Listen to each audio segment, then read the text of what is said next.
inside the 20 and the 10, and look at that! He loses his way into the...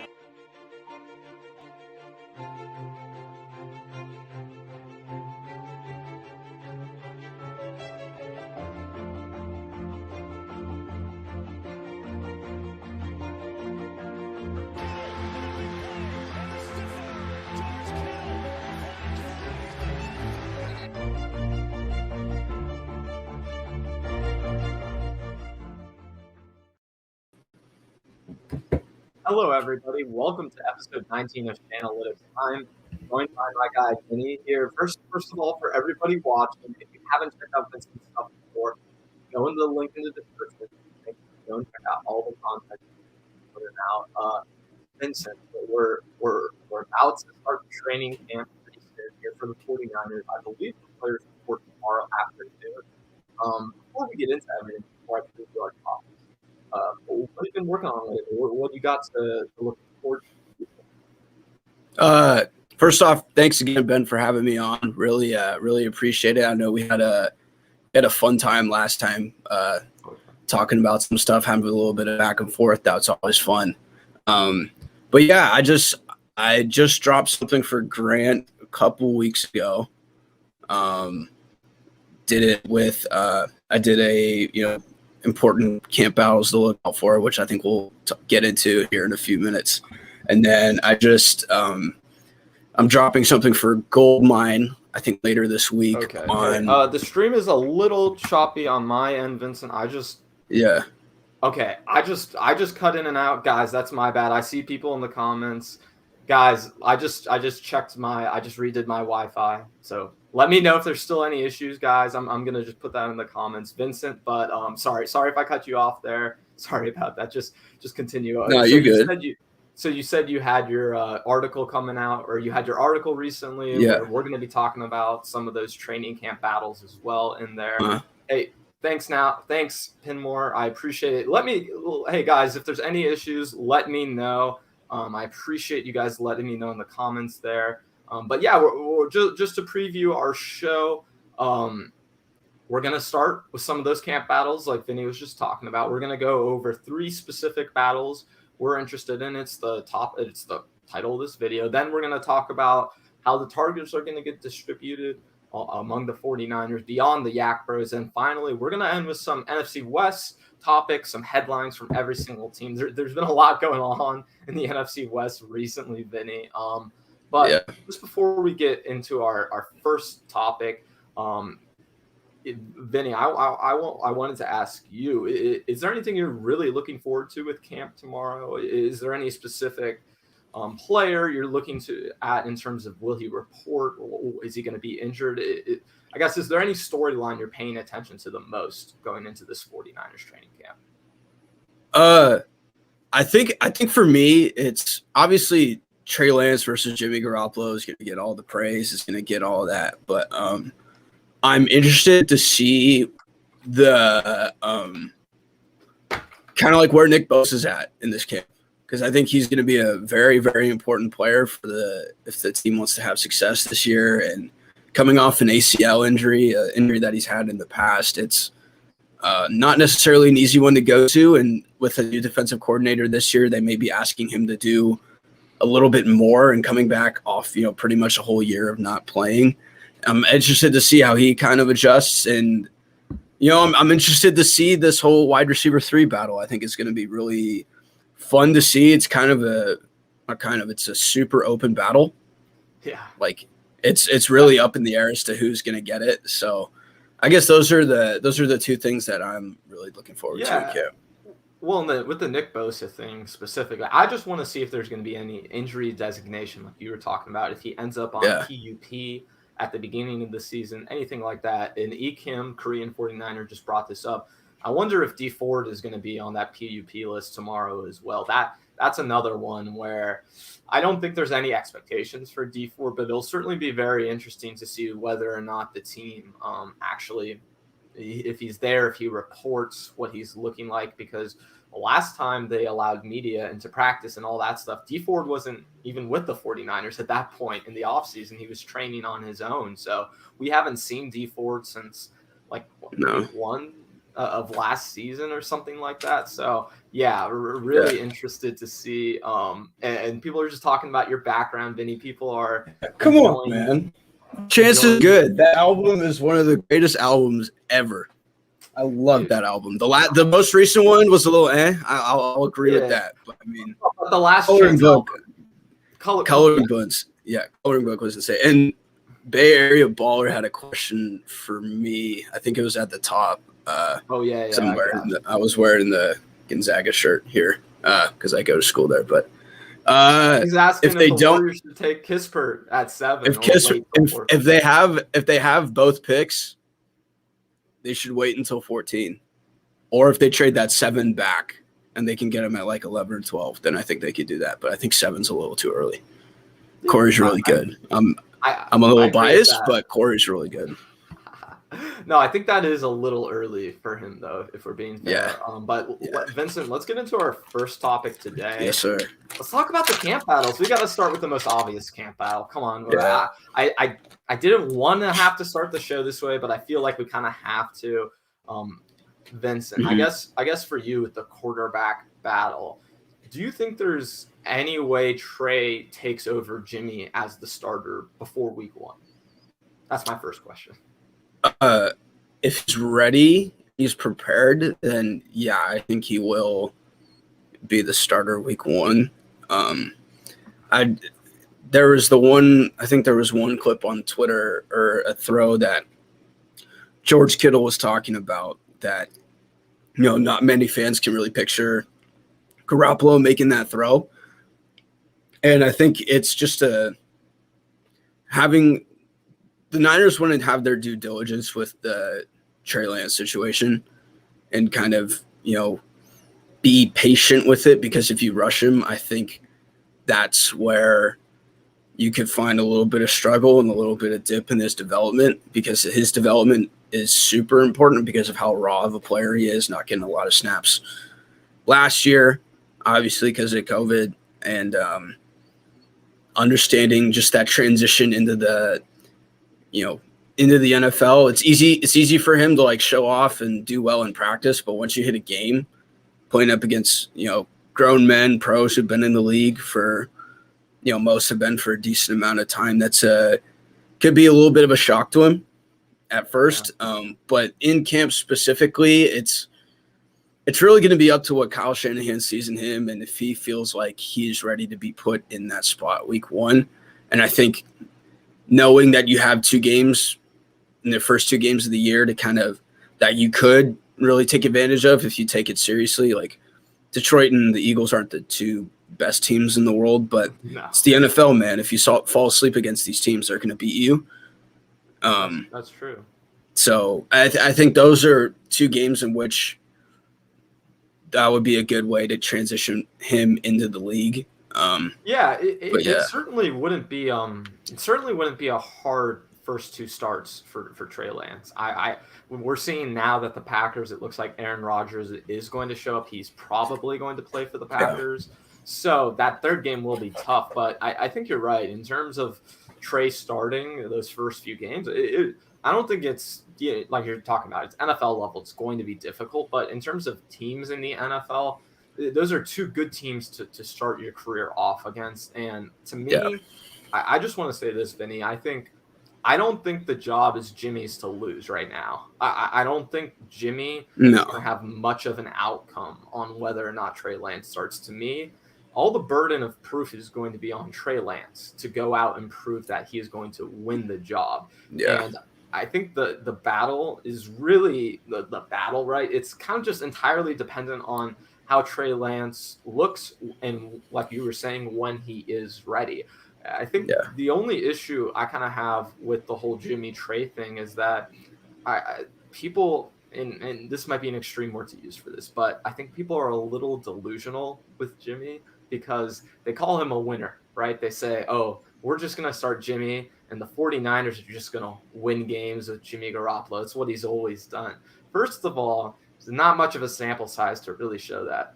Second of all, if you actually go and look into it, and Grant has mentioned this a bunch of times before, so I'm not going to pretend like this is a brand new thing I've just came up with. is that in his last 14 starts, Jimmy Garoppolo is 8-6.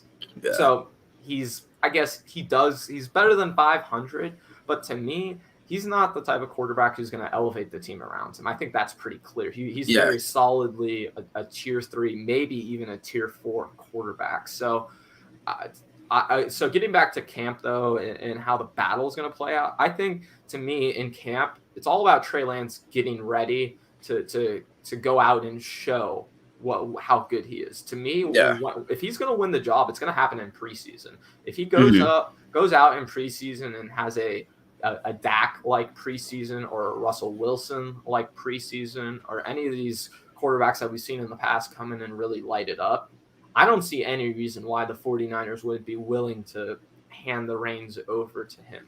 Unless, like I was saying earlier, they're under the idea that they think they can win with Jimmy Garoppolo. But like we've seen with Kyle recently, it doesn't really seem like he believes all that much in Jimmy Garoppolo. Yeah, and kind of going off that, like, context is super important with the wins, I think, and I think it's important to know that he can win when he does play. But if you look at that, even go back to that 2019 season, I brought this up in other people's streams, and I bring it up a pretty decent amount. Looking at the context of the first 8 games of that 2019 season, the quarterbacks that he had to go up against were Jameis Winston, Andy Dalton,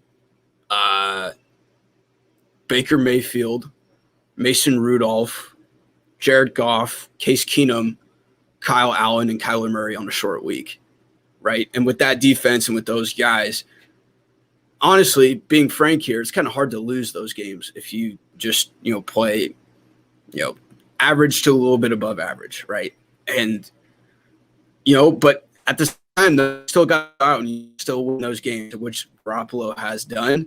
But I think the main thing that, I don't want the 49ers to get into this season is what the Miami Dolphins saw last year with Ryan Fitzpatrick and Tua Tagovailoa. I thought that situation was just not – it didn't look organized.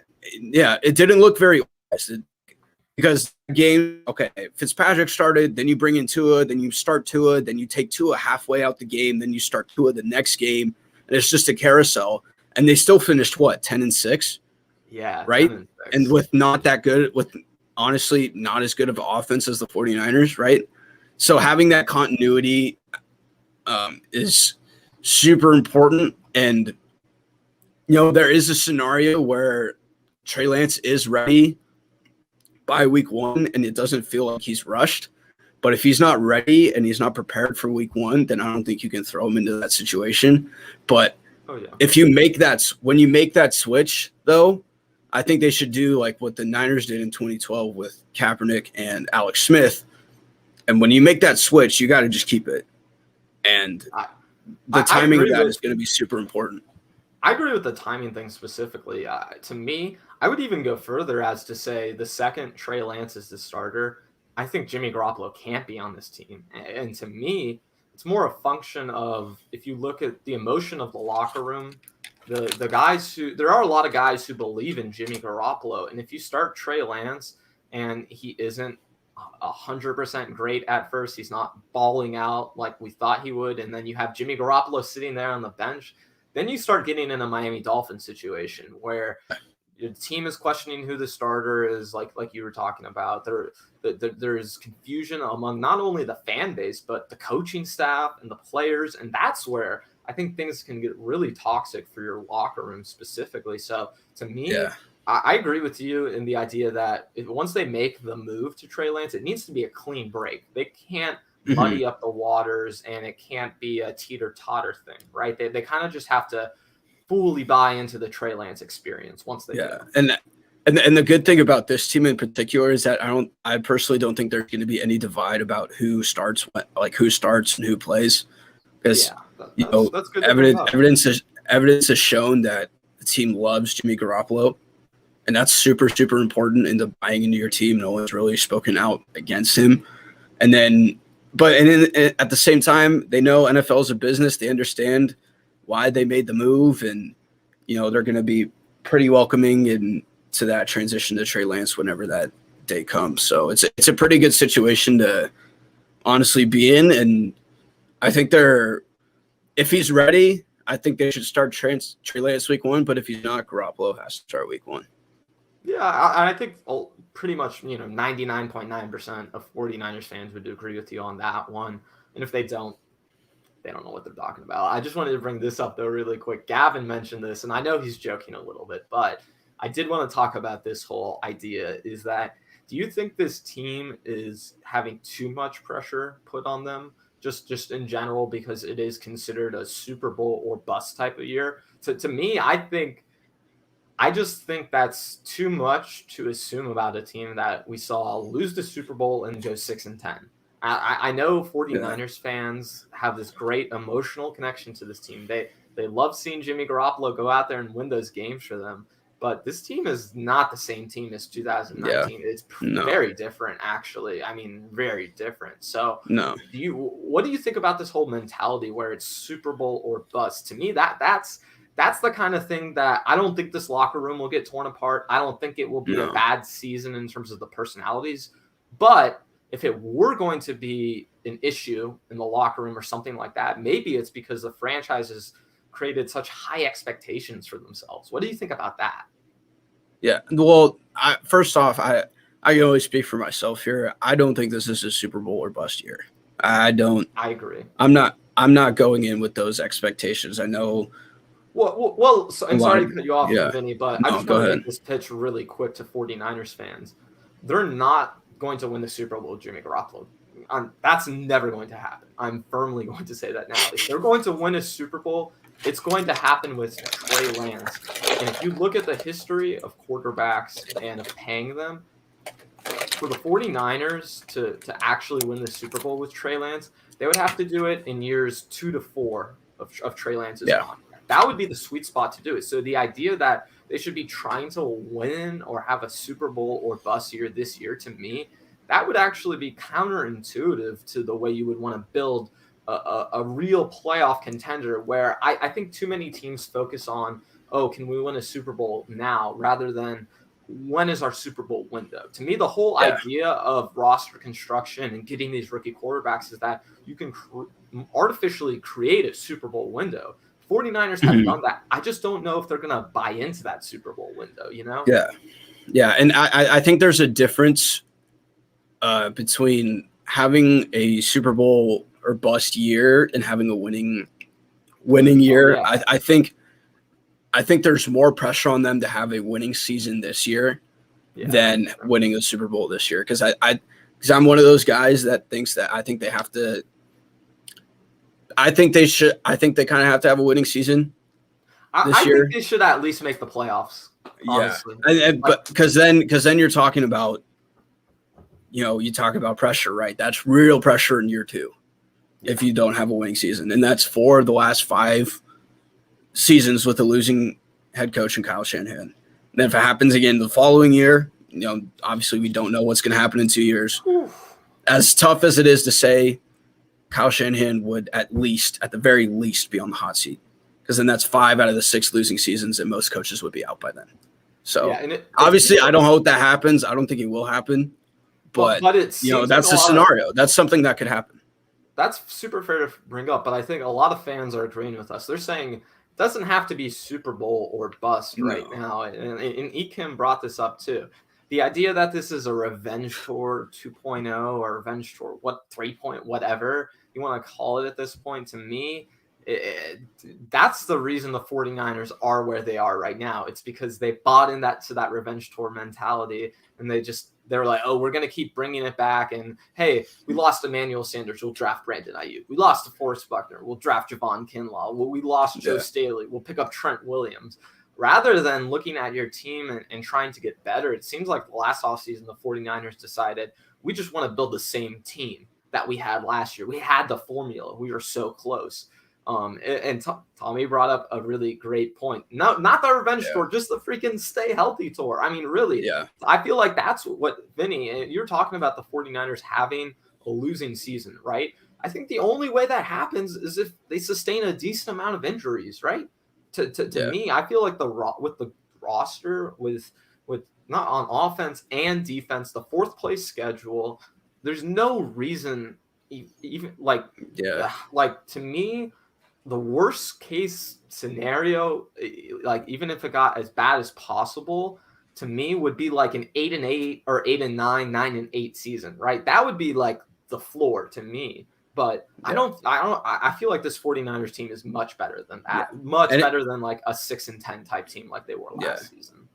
Yeah, and it's not even like stay healthy. It's just like don't get your mate like because last year like literally all the best players on the team got hurt and they were all out for multiple weeks. And I'm pretty sure there's good vaccination number within the facility where they won't have as many COVID problems as other teams, and maybe not being in those protocols and not affecting them as much. So yeah. That's how I see it. Tommy just brought this up. The Bucs. He said the Bucs didn't really improve, did they? Okay, the Bucs also won the Super Bowl. That's different. The Bucs also have their whole starters coming back. Yeah, every single starter's coming back. That's part of it too. What the 49ers did is instead of bringing back the starters they had, they brought in other starters to try and replace the guys they lost instead of genuinely looking at their team and trying to get better. So, yeah, I listen. The Bucs, I guess they didn't improve, but the Bucs just won the Super Bowl. They should be running that team back until they run it into the ground. In my opinion. And after the Bucs won their Super Bowl, they were in a lot better position with the guys that they re-signed rather than the 49ers were, like what you said. Absolutely. Let's get on to our next position, though. And I'm glad we spent a good amount of time on the quarterback. And at the end, if we have some time, guys, we'll try and take some questions. I'm going to just try and roll through these topics for everyone, though. So I'll get to comments and questions at the end. But let's get to the right guard position, Vinny. Right now, if you look at the 49ers depth chart, Daniel Brunskill is the presumptive starter for that right guard position. Do you think there's any chance that Aaron Banks will be the full-time starter for the 49ers this season? Yeah, I think there's a chance. And I think there's a chance that he gets it week 1, honestly. People look at Daniel, and Daniel Brunskill is a really good player. Like, he's a very versatile. We've seen him play. He was our makeshift center last year, right? He was playing right tackle. And every position on the line, pretty much. Yeah. And that's something very valuable that they can use him with. And a lot of people look at the game and that is how Daniel Brunskill plays every single game. That's just not the case.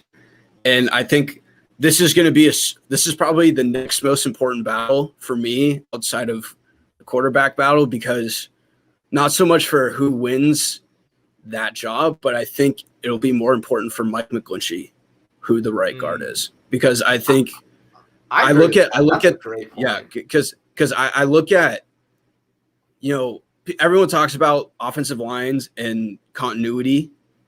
Mike McGlinchey has not played with a consistent right guard during his time with the 49ers. 2018, it was it Zane Beatles? If I'm not mistaken. It wasn't Mike Person. I don't think it was Mike Person. And then Mike Person was in and out. Brunskill was in and out, right? And then this past year, Brunskill was in and out. You had McKivitz in and out. Like, and ultimately it's gonna come down to McGlinchey playing good himself. Like, he's gotta, have a bounce back year, I think, and I think he is gonna do that. But having that continuity, having, familiarity within that, that side of the line, I guess, is going to be super important. So that's where I think this battle is, where it's going to be super important. Yeah, and I think in terms of the Brunskill Banks thing, you brought up some really good points. And a lot of the stuff I wanted to cover, which is the way I think the 49ers see it right now is I think they want Aaron Banks to be their starting right guard. I think ideally he would be if he's ready and they feel comfortable with him. I think the one issue that Banks might run into, though, is adjusting to that Shanahan zone running scheme. That's something that he just didn't do quite in college. If you look, they ran more of a power scheme. It's not quite the same. So I wonder how he's going to adjust to that. But besides that, he's been excellent in pass protection in his career at Notre Dame. Last season in 2020, he didn't allow a single sack. So I think he's definitely going to help this team in terms of pass protection. I just wonder how easy it is going to be for him to gel into that run scheme. And specifically, if you look at a guy like Brunskill, right, he graded out much better in PFF as a pass blocker than as a run blocker. So it's sort of the same thing with Aaron Banks, where I think if he just reaches a certain level of comfort in that run scheme and Shanahan has a certain level of comfort with him, I think the upside is higher for Banks, and given all of his skill in pass protection and quite honestly with how big and hulking he is. No, he's huge. He's giant. Huge. I feel like once he is able to adjust to the run scheme better, that to me is going to make a real difference on this offensive line. I think he could start right away even if he doesn't adjust completely, because Brunskill isn't the best run blocker, like I was just saying. But I think ideally the 49ers would love to have Banks starting. They would love to have him play really well for them as a good starter in this league. And then when they do have injuries along their offensive line, maybe it's a left guard or to center, they can plug and play Brunskill whenever they want. And I mean, look, if you look at the 49ers offensive line, Alex Mack isn't very young.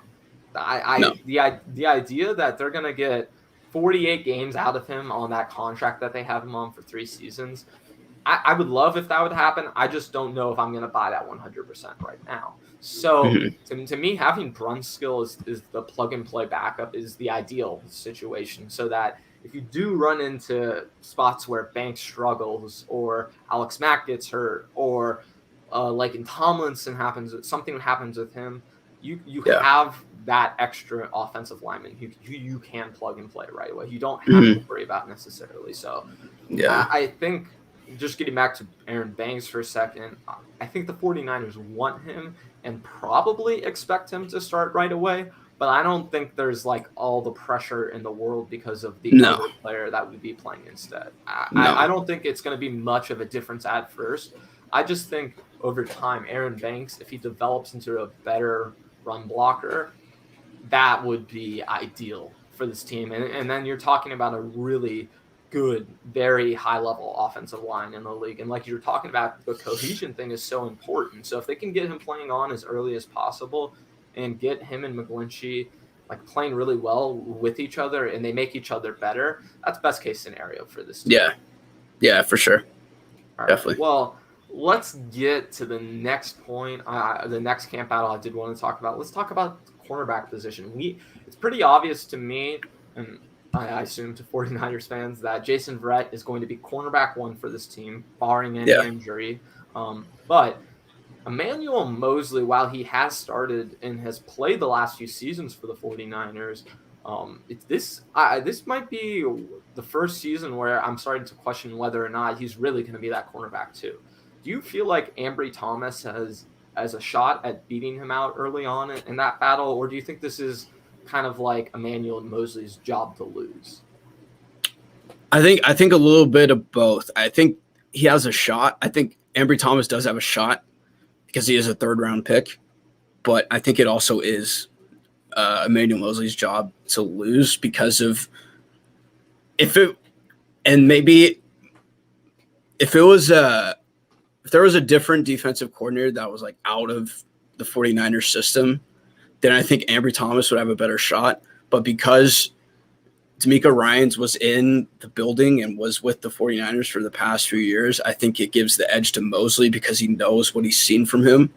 And maybe it could go the other way in the sense that he wants to change things up and he wants to start Ambry Thomas at the other corner.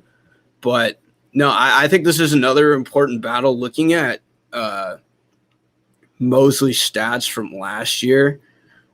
He did only give up like 58. He only had like 58% of passes completed when targeted, which is good. But also quarterbacks had a 98.8 QBR when targeting him as well. So it's and with Moseley, like he has the ability to cover good to average wide receivers in the NFL very well. And if you look, I think anyone who isn't considered an excellent receiver in the league, he can do a decent enough job on. But I think the issue comes when you're playing those high-level guys, right? If you get him matched on to DeAndre Hopkins, if you get him matched on to DK Metcalf, if you get him matched on to those high-level athlete wide receivers, that's where I think the 49ers get worried playing Emmanuel Moseley. But to me, I think that's something this team should change moving forward. I think they should really have Jason Verrett travel with the top wide receiver in games this upcoming season. It's something they didn't do with him last season. I didn't particularly understand it. So I think the hope to me is that I think Ambry Thomas could play, but like you were saying, I think because of Emmanuel Moseley's consistency in this system, what the team knows about him, with how comfortable they are with him, I think Ambry Thomas would have to play very, very, very well to be able to beat him out, if that makes sense. Yeah. And I think another thing too is Ambry Thomas's potential role in the special teams game. I think that could be something where they may not play him as much as defense. That's what I was going to say, Vinny. I feel like in his first season, if you look at Ambry Thomas, the way I think the 49ers see him is he could be a good corner, right? He could develop. He has the skill set. He has the traits that you look for in a corner. But specifically in his rookie year, if he doesn't do anything in terms of playing corner, he could definitely help this team and make a huge impact on special teams. He actually, I was looking it up, he has some great special teams that he returned a 99-yard kickoff back in 2018 in Michigan. And then he actually, in that same season, ended up playing 2 games at like wide receiver, playing both sides of the field. So Ambry Thomas, while there's some potential for corner, especially like we covered, even if he doesn't get that opportunity right away, he can very, very much, he can contribute in that first season. Absolutely. And I think that's something where 49ers have had a horrible special teams under Kyle Shanahan. He just, I don't know if he doesn't care about it or they don't want to put assets towards it, but I think the hope is with Ambry Thomas is that with drafting him is that he is able to contribute or able to get, even if you're not getting a cornerback starting, you can hopefully get some sort of production out of him.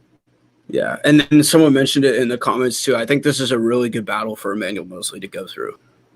And I think this is a very important one to go to. And I think, there's obviously, Lenore potentially as well. Maybe not so much battling for a corner spot, particularly that slot corner spot, because I think K'Wan Williams will be there, and I think that's his position to lose.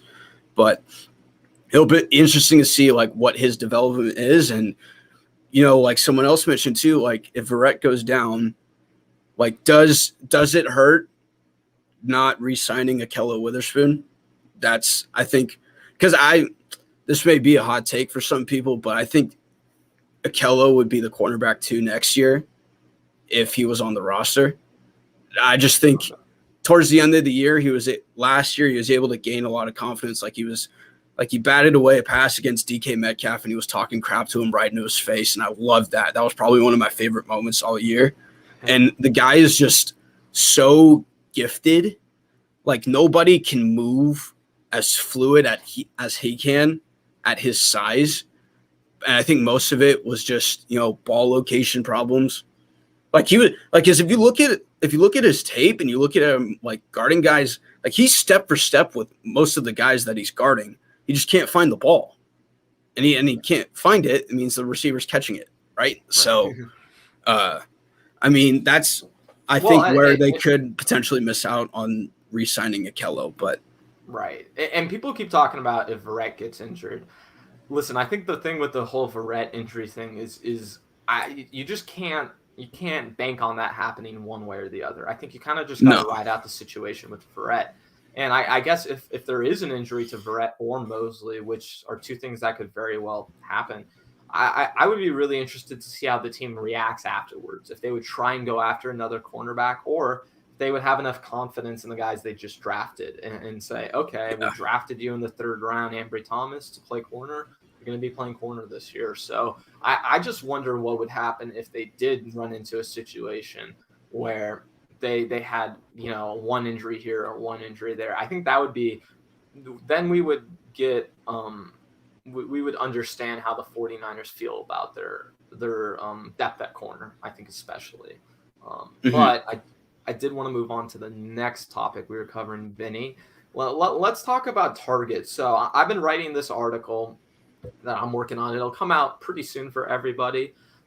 It is all about who will lead the 49ers in targets. I think, to me, the top three guys are pretty secure in terms of Kittle, Debo, and Ayuk.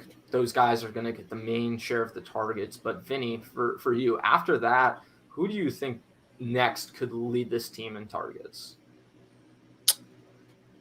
All right, so the smart answer here is Kyle Juszczyk, and I think that's ultimately going to be the answer because I think of, what more of the transition of what they're going to be doing on offense now is going to require a lot more of him. I think he's going to see a lot more of the field, which inherently means he's going to hopefully get more targets because I think he's a very valuable asset to the team. But I think so. I guess that's like my real answer is going to be Kyle Juszczyk. But I talked about it last time I talked with you. Raj Dwelly, I think, should get an increased role in this offense. He should. But if I can say something really quick, I think like with him and Richie James Jr., I think they should get more targets. I just don't know if they will get more targets. Yeah, that's kind of that's the thing. Because Dwelly, I mentioned it last time too. He has quarterbacks have a 123 QBR when they target him. That is absurd. And if you look at some of the he's made some contested catches that were similar to what Kendrick Bourne was making when he was in the 49ers. Particularly, there was one in 2019 where, I think he was running across the middle of the field and he caught the ball against the Rams and he got rocked and it was an extra 15-yard penalty and they scored later on the play. So, and he made another ridiculous catch against the Saints last year along the sideline. So I think that's where I think he could see more of an increase in volume, but ultimately I think it's going to be Kyle Juszczyk. I don't know if they're going to give not any target. I don't know how much they're going to use the running backs in the passing game because I think Deebo Samuel is that check down. I think he's typically running backs are the check down guys that you throw to. I think they have that in Deebo Samuel. Right. And they just run check down plays for him and he can get those yards. So I think it's going to be Juice. I think Juice is a great answer, and he was definitely he made my top two. What I'll say about Juice really quick is I think in general they just got to get the ball to him more. If you look over the last 2 seasons, he combined for 40 catches and 54 targets total. Those numbers should be up. He averages over 10 yards per reception. In this offseason, they committed to him financially, so I don't really see any reason for them to hold back with Juice anymore. No. I just wouldn't understand them not trying to go after Juice. But the guy I'm going to say, Vinny, and I admit this is a bit of a jump. This is a bit of a prediction. I know who you're going to say. I'm going to say Jawan Jennings. Because that's not who I thought you were going to say. All right. Here's why that's not bad. Specifically. If you look at what the 49ers are losing with Kendrick Bourne and the targets they're going to need to replace, I think Jennings is going to fill a lot of that role. To me, the 49ers need a big slot receiver, right? They don't have a really big body receiver that they have outside of Kittle right now. And if you look at Jennings, he's 6'3", 220 about. If you watched him in Tennessee, a lot of his production, most of his production, in fact, was out of the slot. And if you actually go to Tennessee's official page, when they talked about his draft profile, they described him as a big-bodied slot receiver. Perfect for what the 49ers are looking for right now. And specifically, over his career, he caught 130 footballs. He had 2,000 yards, 18 touchdowns. But I think the thing that's really exciting is if you look at his 2019 season, Vinny, he caught 59. He had 59 catches, right? And those 59 catches, he had 29 broken tackles and 17 20-plus yard plays. So this is a guy who not only can get those YAC yards, but has big explosive play potential within him. And I just feel like he, if you look at what happened over the offseason last season, what rookies were dealing with going into that camp, I would have struggled. I mean, anyone would have struggled trying to acclimate to the NFL under those circumstances, especially a guy who's a 7th-round pick who people really didn't have any expectations for. So I feel like with a full offseason under his belt, with him spending more time with the 49ers and with his potential, like I said, and the stuff we saw with him at Tennessee, I think he's someone the 49ers are going to use a lot more. And like I was saying, with all the things that rookies endured last season, to me, the adjustment was so hard. I mean, it must have been just incredibly hard. So I think this is the season for him to really establish himself as, if not that 3rd receiver, that 4th receiver for the 49ers. I think he's going to have some sort of role on this team. And then I'll just throw this out there, Vinny, too, because we Kyle Shanahan's a details guy, right? He loves those details. The one thing this team is missing right now, they don't have a receiver who throws touchdowns. You know what Juwan Jennings did a lot in college, Vinny? He threw a couple touchdowns. He's done some Wildcat stuff. So if we're talking about the gadget stuff, the extra stuff, that's there too for Kyle. Yeah. So to me, this is a guy where it's so sort of similar to Kendrick Bourne. This is a guy who's very moldable for the 49ers. And if he gets the right opportunity and he buys in, this is a guy who I think could really succeed within the 49ers system. Yeah, and it's interesting too because, you know, they have a guy, you know, you talk about wide receivers who can throw the ball on their team.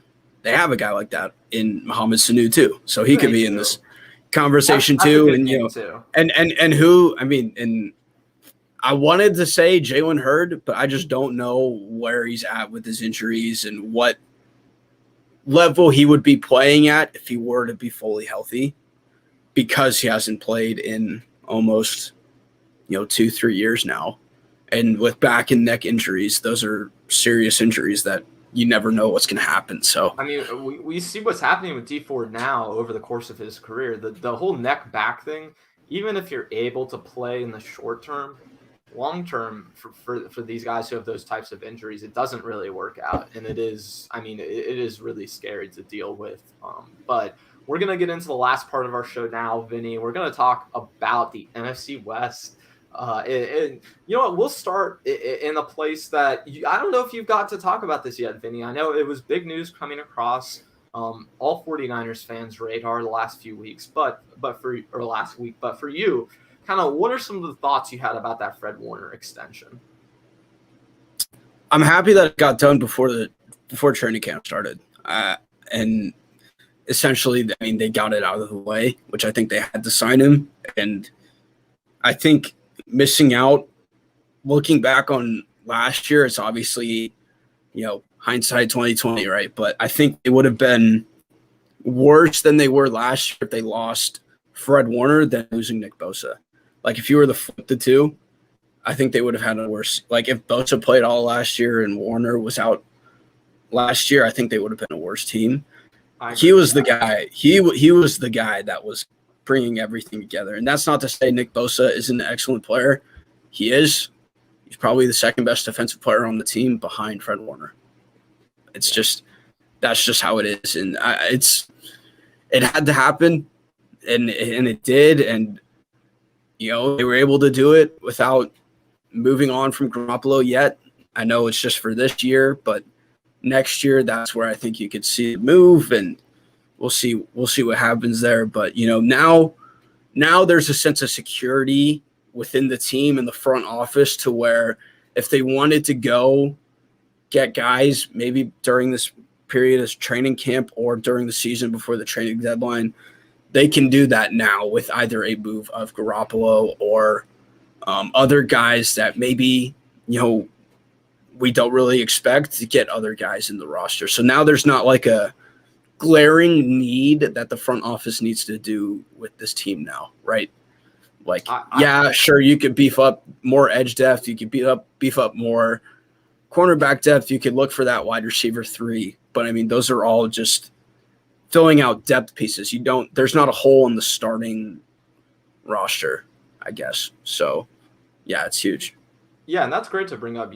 I know I've talked about the Warner thing already a little, but I just did want to touch on this. It really is a great contract structure. If you look it is about it. I'm just looking at the over the cap page now, just so I can be correct for everybody. But if you look, the first 2 years of the deal, 2022, 2023, you're paying the cap hit is $8 million and $18 million.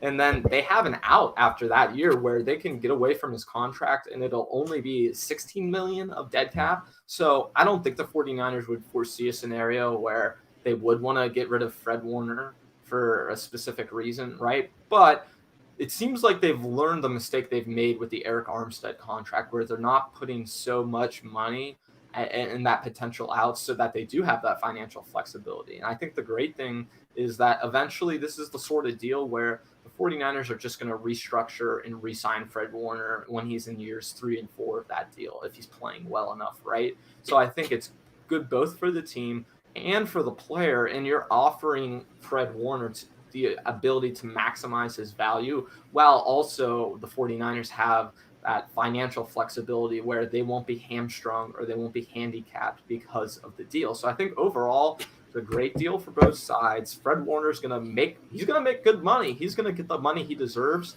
And now the 49ers could move on from him if there were a D4 type of situation or anything like that, which we're not foreseeing, we're not predicting. But the point is that the 49ers, now moving forward, they're not gonna fall into financial pitfalls that they've fallen into recently with Jimmy Garoppolo and DeForest Buckner and all that stuff. This gives them way more flexibility. And then when you have to re-sign guys like Nick Bosa, Deebo Samuel, having this kind of contract, this big contract on your roster, makes life so much easier for those other two contracts. So I think overall, it's a win-win. I don't really see the downside of this. I just wanted to make sure I threw that out there for everybody. Yeah. Just anything else you wanted to say on Fred Warner before we get on to the next topic, Vinny? He's going to be my sleeper for Defensive Player of the Year. That's all I got to say. The second you leaned in, I was like, what's he about to say, man? And hey, why not? You can get some pretty good odds for Fred Warner. The only reason I would say he wouldn't win it is because he's not going to put up the traditional. Linebackers don't win it a lot. Linebackers don't win it, and he doesn't put up the traditional stats that you would see from a Defensive Player of the Year, right? It's usually someone who has a lot of sacks or a lot of interceptions or forced fumbles or something like that. Or you got to have or you got to have like a ridiculous amount of tackles. Like you got to be north of like 130, which is you'd have to break records, right? Like seriously. So I don't think he's going to win Defensive Player of the Year, but hey, I don't think it's the worst bet either because I'm sure you could get really great odds on him. But let's talk about these other NFC West teams really quick. Let's talk about our rivals. Let's get into the Rams first. Oh, yeah. Vinny, how do you think this Cam Akers injury is going to affect the Rams' outlook for this season? How do you think it's going to affect their how the Rams are going to perform? Because when I heard this come across my screen and I saw that Cam Akers went down, he's an FSU guy. So I hate that. But if we're talking about in terms of implications for the teams and how much they're going to win, I think this hurts the Rams a lot more than people are willing to let on. So just take it away, Vinny. Well, what do you think about this whole Cam Akers injury? As a Rams fan, I would be a little more concerned if Jared Goff was the quarterback. But Jared Goff isn't the quarterback now. It's Matthew Stafford. And I think that's where I can see it not having as big of an impact as people think. Yes, I think Cam Akers would have had a really, really good year this year, but Sean McVay has, proven that, the main guy, when he goes down, he can fill in those roles. Todd Gurley 2 years ago went down. CJ Anderson filled in perfectly, right? And Darrell Henderson is a pretty solid backup too, and still on the roster. Still on the roster. I think he'll fit in pretty well. And honestly, I think they'll still run the ball mainly in Los Angeles, but I think with Matthew Stafford, it just adds a whole different dimension into what Sean McVay could do. Like we talk about, like Kyle Shanahan going into the bag and pulling out all the tricks with Trey Lance. Like Sean McVay is going to do the same thing with Matthew Stafford, right? And another thing that helps is that you have the two best defensive players in the league on your team. That helps a lot. So I still think the Rams are going to win the division, but if there's like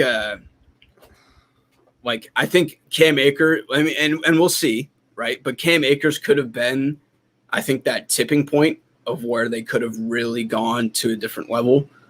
But it's not the end of the world. Like, I think it would have been worse if it was like a Robert Woods or Cooper Kupp going down for the year, more so than Cam Akers. And that's kind of the point I wanted to bring up. I think this is a tough loss for the Rams.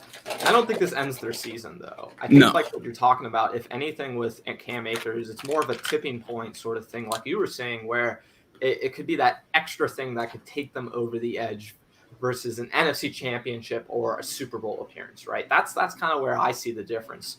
But specifically with the Rams and their outlook for the season, the thing I would worry about, Vinny, is if they do sustain one more injury to a key starter, I think things get really ugly for the Rams really quick. And that's more the point I wanted to focus on, which is I don't think the Rams would be contenders if they got an injury to their offensive line or if they lost a Robert Woods or a Cooper Kupp. I think if they had, you know, obviously Jalen Ramsey, Aaron Donald are super important players, but even if they lose, like, I don't know, a Michael Brockers, like one of their extra players on that roster that is a very quality starter, I think things get really tough for the Rams because they lost John Johnson and their other safety over the offseason.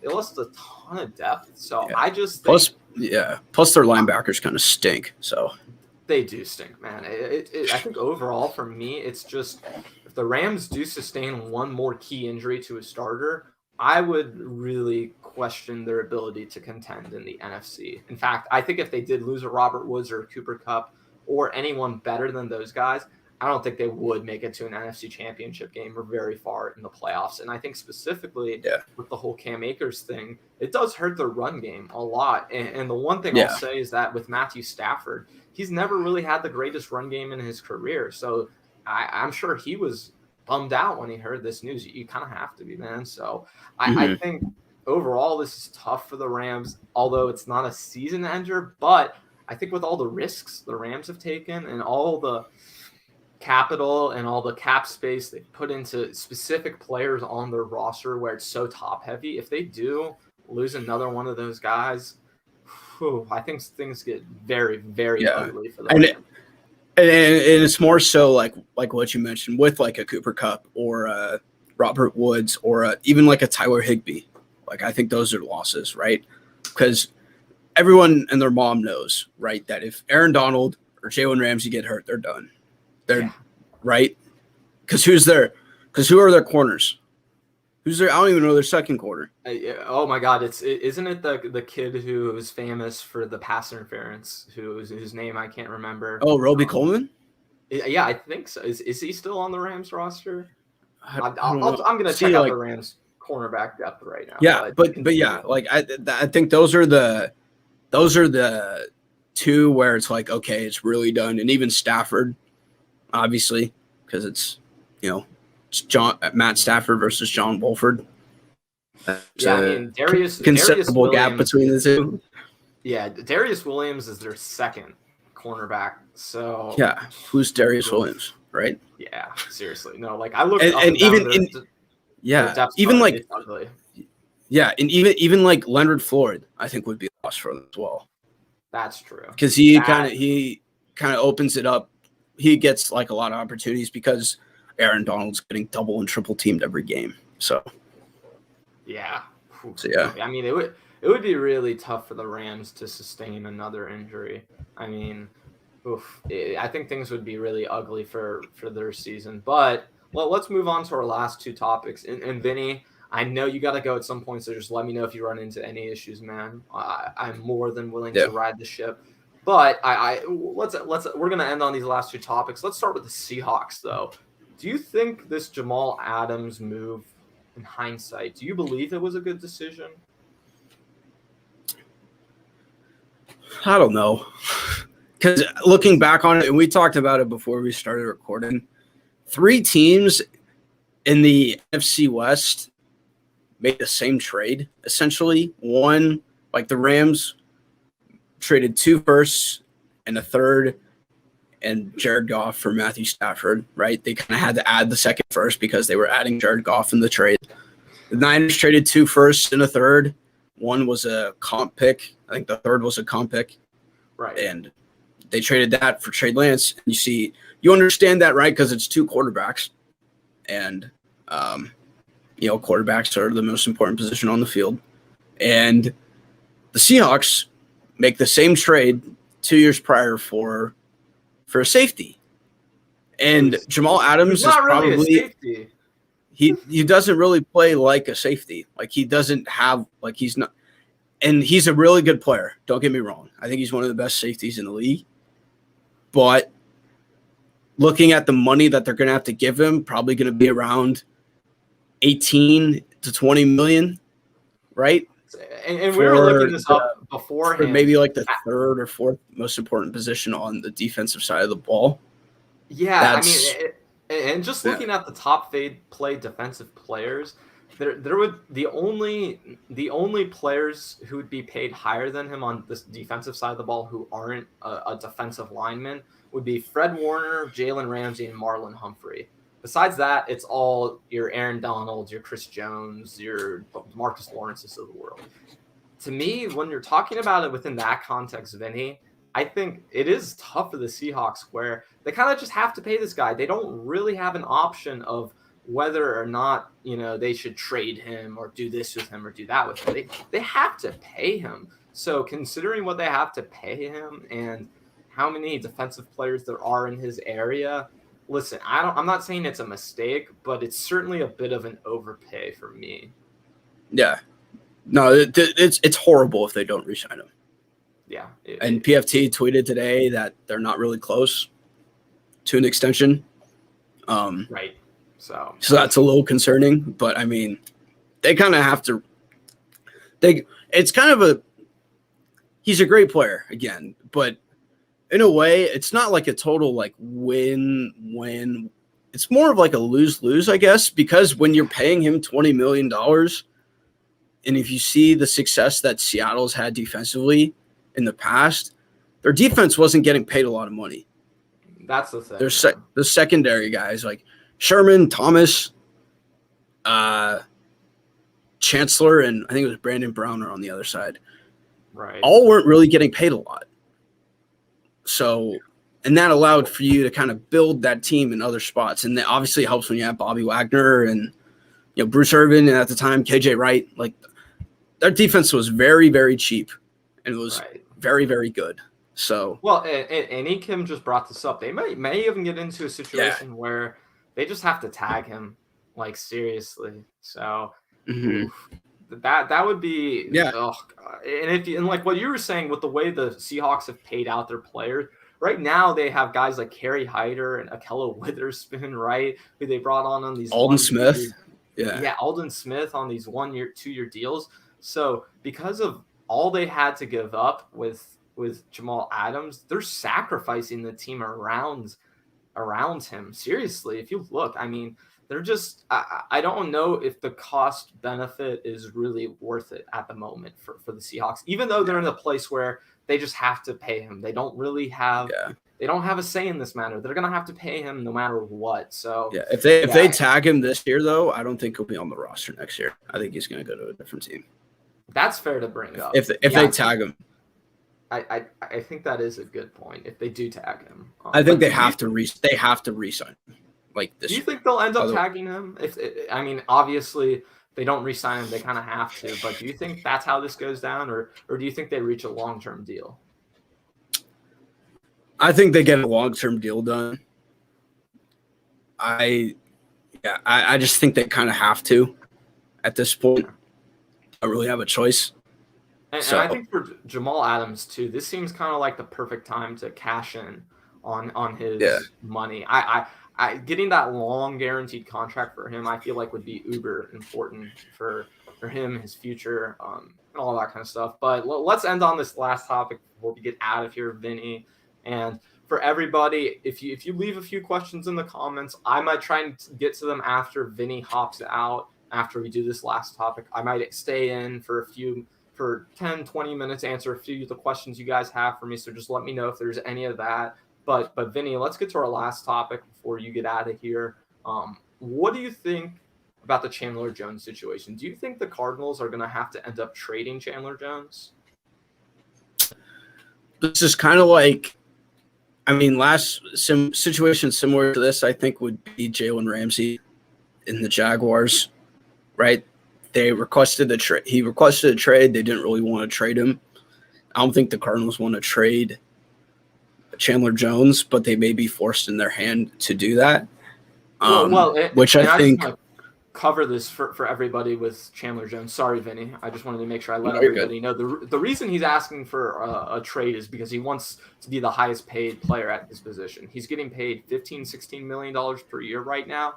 And you're absolutely right. It's a situation where the team might not want to pay him, but this is the last year of his contract. And this might be the last time that Chandler Jones really gets that big money, considering where he's at in his career and the fact that he just came off 49 sacks, I think, in the last 3 seasons. So again, with the Jamal Adams situation, and this might even more so be true for him, is that kind of in a situation where this is the time to maximize his value. So I think for Chandler Jones, it certainly makes a lot of sense. But with all the Cardinals have been doing recently, I don't know if it just doesn't align with what the Cardinals are doing. They just brought in J.J. Watt, right? They just brought in all these pieces to their defense. They drafted Zaven Collins and Isaiah Thomas in the last 2 first rounds. So, I think it's a situation where it's 2 sides, right, who are kind of on complete opposite spectrums, right? They're in 2 different places right now, really. So I think. Sorry if I was cutting into you a little bit, but I think with the whole Chandler Jones situation, I think he's probably just going to play out his contract, quite frankly. I think it seems like a situation where this hasn't been communicated well ahead of time, or if it has, we haven't been told so. So to me, this seems like, if anything, it seems like that he probably wants to stay with the Cardinals, but if he does, he wants to be paid significantly more money, and this is the bargaining chip that he's using to try and get more money. Am I misreading at all, Vinny, you think? No, because I think he's the best defensive. Actually, no, Budda Baker's on the defense. He's the second best defensive player on the team. And looking at the moves that they made, it seems like this year the Cardinals want to make it a playoff or bust season with the moves that they made. I just don't know if they're good enough to be that kind of team and to have those kinds of expectations. But if they are to, make a playoff run and be like a sleeper team that I think a lot of people are expecting them to be, Chandler Jones has to be on the team. I don't, because then you're looking at a defense that's, pretty similar to what the Texans had last year, right? J.J. Watt. I'm not saying that's J.J. Watt's on the team, but and they're a little bit more dynamic at linebacker with Isaiah Simmons. I think he's going to be a pretty good player. Like week 1, he was just lost, but just because he never played an NFL game before, and Mostert would just cook. Mostert just cooked him on that choice route. But I think he got better as the year comes along. He just needs to have more reps as an NFL linebacker, and I think he's going to be a lot better. And like I said, they have Budda Baker at safety, who is better than Jamal Adams, and I think he's top 2 safety in the league. So, well, and I just wanted to give the commenters a little shout out. Chris, thank you for coming in and listening. We appreciate it. Make sure you subscribe. Thank to you, my Chris. Channel. Make sure you go check out Vinny's content too. I got all of his stuff linked in the description below. I've really been enjoying this conversation too. I think we're gonna go on for a little more. Let's talk about this with Chandler Jones though. And for everybody watching, I think we'll probably go until another 20 minutes from now. And what we'll do is, if you guys have any questions, comments, anything like that, we'll bring it up and we'll talk about that. But let's end the topic on this, Vinny. Let's talk about this with Chandler Jones. I was looking at the teams who have the most cap space in the NFL. I'll bring up a few teams. Is there any team that stands out to you though? Because when I look up and down of the teams who could make this happen and who could pay Chandler Jones the money he wants, there are 3 teams that kind of stood out immediately. I think The Broncos are a team that is of high interest. I would assume they have the cap space to do it. That would be a dangerous pass rush, and the best defense. I mean, I don't want to say that would be that would be an insane defense. Oh my God. That secondary is crazy. They have the money to make it work. I'm telling you guys, if the Broncos got Chandler Jones, whew, that is scary. That's terrifying. Two other teams, though, Vinny. The Chargers. I think the Chargers, they just lost Melvin Ingram. They certainly have the cap space to be able to bring in Chandler Jones, and they could use that next pass rusher opposite side Joey Bosa. So that's another team where that defense could be really scary. And the third team I'll throw out there, Vinny, for you is the Panthers. They certainly have the cap space to do so. I don't know if Chandler Jones would be interested in going there, but if we're talking about situations where they can pay him and they can make it work, those are three teams that certainly could make the money work between the two. And Ekim just brought up a funny point, is that the Broncos have no starting quarterback. I mean, they don't. But yeah, the Broncos are a very interesting spot just in general, because if they were to get Chandler Jones, I think they're a playoff team, personally, because that defense would just be. I mean, you have Bradley Chubb, Von Miller, Chandler Jones. Then let's talk about the secondary. Their secondary is probably the best secondary in the league, and it's not even close. It is. It's Justin Simmons, Patrick Surtain.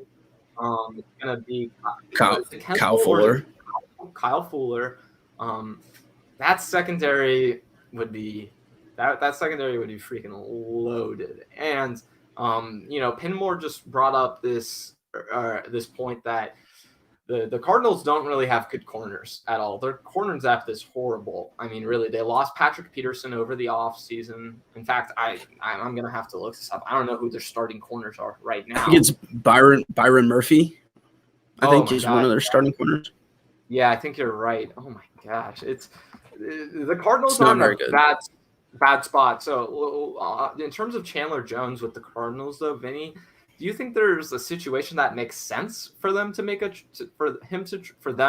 trade him away, or do you think they kind of because to me the way I see it is they're set up to win this season or the next few seasons, and they have Kyler Murray on the cheap right now. So even though I wouldn't love to do it, I think because of the position they're in, I think they kind of just have to pay Chandler Jones. I don't think they can trade him. I think that would be a bad decision for them. And maybe it's just a thing where Chandler Jones will just hold out until he's traded. That seemed to be the tone with those discussions.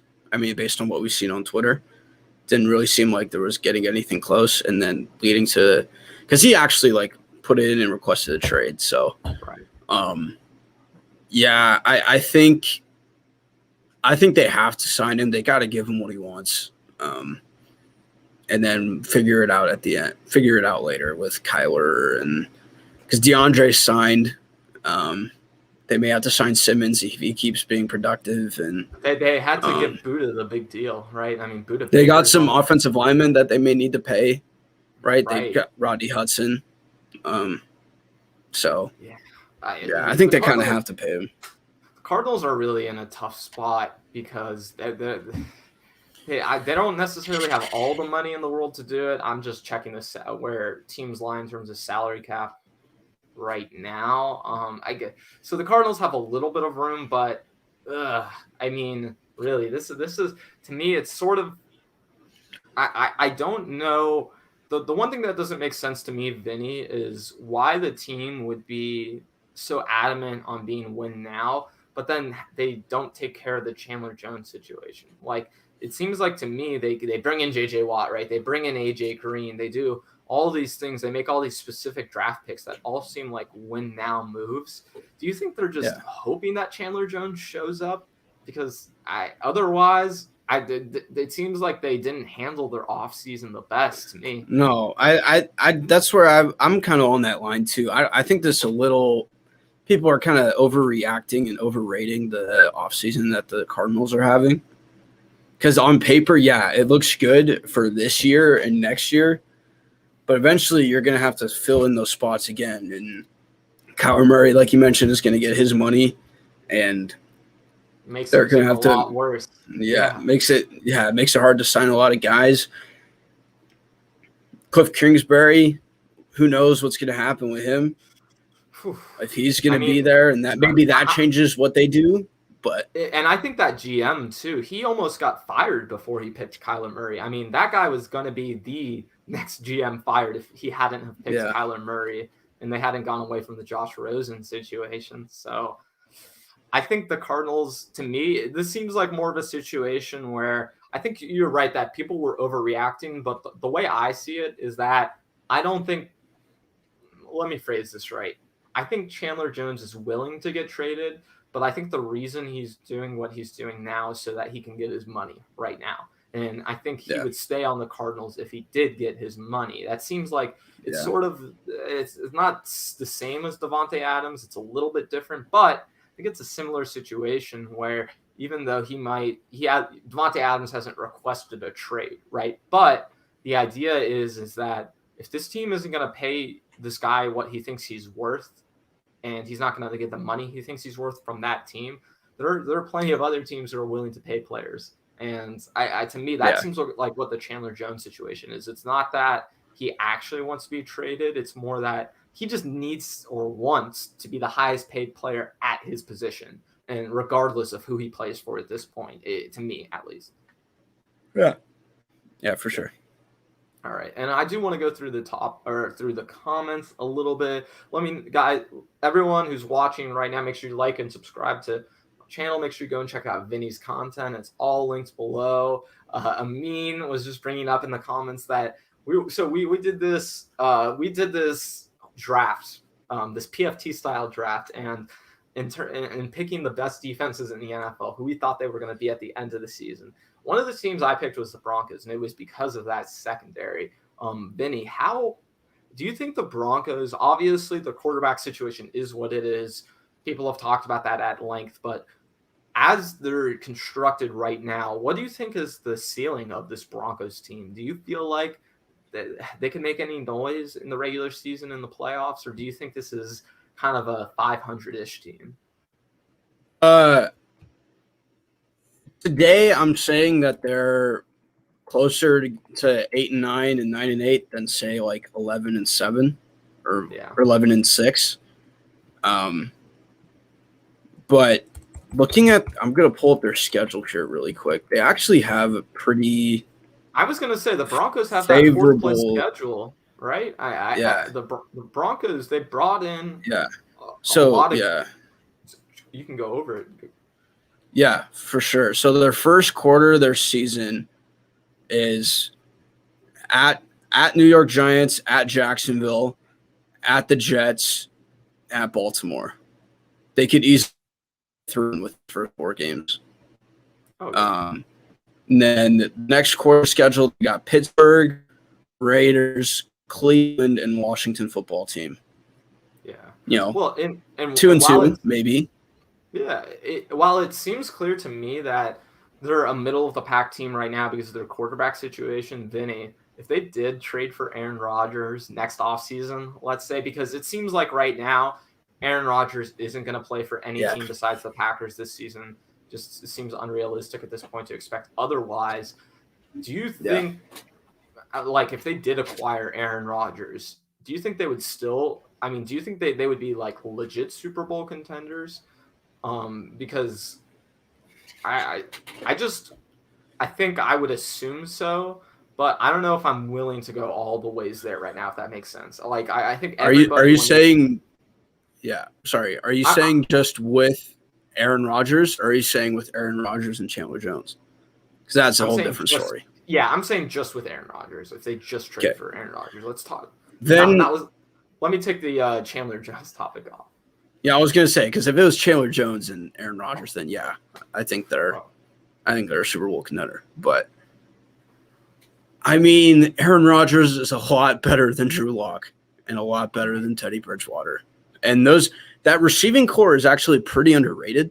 I think it It is crazy good. I think Cortland Sutton, Jerry Jeudy, Hamler, KJ Hamler, Noah Fant. They got Tim Patrick. Yeah. Yeah, they have 2 running backs too who are pretty good. Melvin Gordon and oh my God, the guy whose name I can't remember for the life of me right now.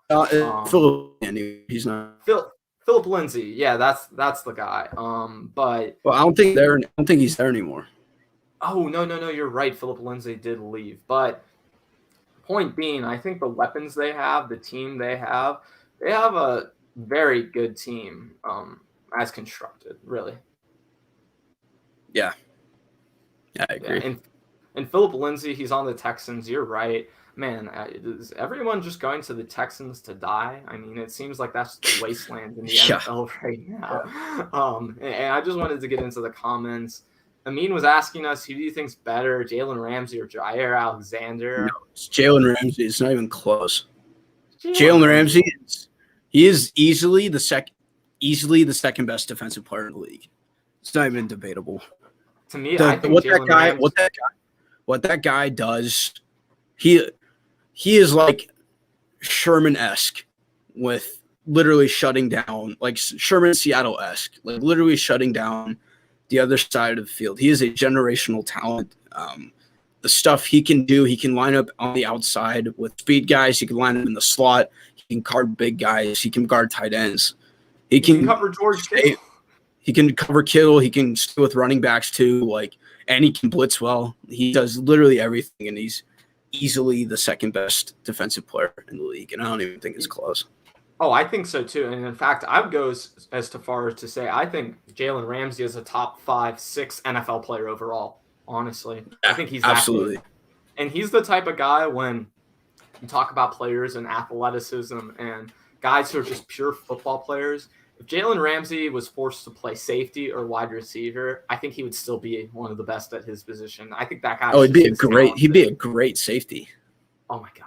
Yeah. But even if you force Jalen Ramsey to play the opposite side of the field, like imagine Jalen Ramsey lining up in the slot as a wide receiver. I feel like Jalen Ramsey is just one of the most skilled players we've seen recently. And I honestly think he's comments, they're I don't disagree with that. He's way better to me. Because Sherman had Chancellor, Earl Thomas, Brandon Browner, KJ Wright, Bobby Wagner, Bruce Irvin, Michael Bennett, and Pete Carroll. Yeah. And so, there was another interesting one that Allen Robinson or Amari Cooper. I think it's Allen Robinson. I think he's better. I think it's Allen Robinson, and to me, I think Amari Cooper's pretty overrated, honestly. I think he's a guy who puts up good stats, and he does some good things for his team overall. But in terms of production at the wide receiver position, he can get that production, but I just don't know how much of a difference maker Amari Cooper is on your team. And I think versus a guy like Allen Robinson, Allen Robinson's the better player, and I think he's the type of guy to where he could be like a true difference maker in taking your team for, like we were talking about earlier with Cam Akers, a tipping point sort of thing. To me, I think Allen Robinson is more of a tipping point player, whereas I don't know if Amari Cooper is quite that type of guy. Yeah, and look at the quarterbacks that they both had, right? Yeah, Amari Cooper's played with Derek Carr, who a lot of people like to kind of give him crap, but he's not bad. Like he's a pretty good quarterback. And Dak Prescott, I think he's the top 10 guy in the league. So then Allen Robinson started his career in Jacksonville, right, with Blake Bortles, and then gets traded, plays with Trubisky and Nick Foles, and he's putting up those numbers. So yeah, I think it's Allen Robinson. I think he's better than Amari Cooper. Yeah, and this is a comment from earlier. I just wanted to bring up that the Cardinals overall. People are – I kind of, first of all, Larry Fitz isn't on the team. Yeah, you're right about that. But I don't think that's affecting this team that much this season. He wasn't exactly making the biggest impact recently. He was a Niner killer, though. He always did well against the Niners. He would catch a touchdown a game. Yeah, absolutely. I think the only thing I will say with the Cardinals is I think people have gone a little far in the direction of doubting them. I'm not saying they're going to win the NFC West or anything like that, but Vinny, do would you agree with me that people have kind of swung too far in a certain direction with the Cardinals where they're doubting them too much? Yeah, I think so. I just looking at Week 16 last year in a must-win game, you lose to C.J. Beathard and the 49ers, and you don't score 10 points. That does not look good at all. And I can understand that, but, they could hit, though. There was a point of the season last year where they were playing very, very good football.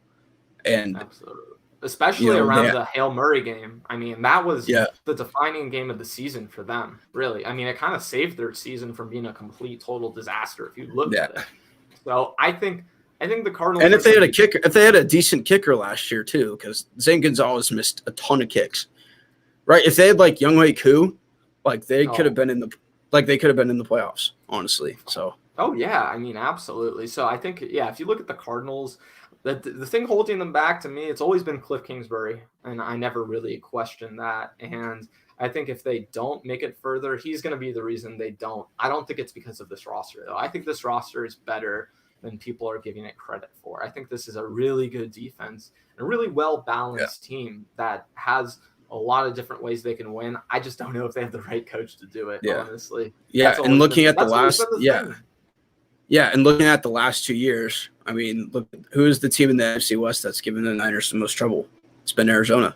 So, Well, all right, Vinny, we're kind of running up on time here. I had a really fun talking with you today, man. This is so much fun. Yeah. For everybody who hasn't checked out Vinny's stuff, again, check it in the link below. I got all this stuff in the description. I'll be live on YouTube this week.